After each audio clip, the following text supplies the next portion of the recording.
Allez, on continue avec Hamilton, hein. Désolé pour les anti-Hamilton, hein. Vous n'êtes pas gâtés en ce moment avec l'interview de Vanity Fair, du coup. Lewis Hamilton a un style de vie qui peut étonner pour un pilote, mais qui ne l'a jamais empêché, bien au contraire, de signer d'incroyables performances. Le point d'orgue de ce Hamilton Lifestyle fut peut-être en 2018 au Grand Prix de Singapour. Quelques jours avant le week-end, Lewis Hamilton était à New York pour la Fashion Week et avait participé à plusieurs fêtes, notamment lors du défilé Tommy Hilfiger. Certains dans le paddock s'étaient alors interrogés. Lewis ne serait-il pas trop distrait ou fatigué?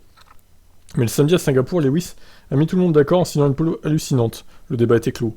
Pour Vanity Fair, le pilote Mercedes est revenu sur cet épisode. Lewis savait notamment que Singapour serait un test pour son style de vie.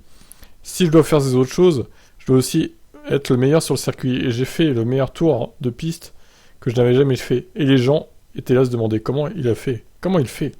Lewis raconte avoir prévenu Mercedes à sa signature en 2013 que sur ses occupations extra F1, il avait obtenu une plus grande liberté pour lui-même, alors que Ron Dennis serrait la vis chez McLaren. Ouais, c'est peut-être pour ça aussi qu'il en a eu marre d'être chez McLaren, hein, Lewis. Voilà qui je suis, ce sont des choses que j'aime faire. N'essayez jamais de contrôler ma vie.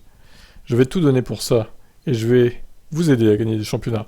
Et je vais vous montrer qu'être différent n'est pas une mauvaise chose pour votre marque. Je pense juste que je trouve ça stressant d'être sur route ouverte. Bon, ça on l'a vu hier, au pire on va peut-être pas se retaper l'interview. Donc en gros, il panique un peu sur les routes. Son véganisme, je veux dire, j'ai gagné 5 titres mondiaux depuis que je suis vegan. J'ai été plus régulier que je n'ai jamais été dans le passé, donc il faut juste prouver que les gens ont tort, et c'est ce que j'ai fait. Hamilton a cependant dû faire un sacrifice pour tenir ce rythme du calendrier pour sa vie de couple. Sur sa vie de couple, pardon. Il explique son cheminement sur cette question, après s'être séparé, de Nicole Scherzinger, notamment. J'ai appris à la dure. Je n'en ai pas beaucoup parlé et je suis juste super concentré sur mon travail.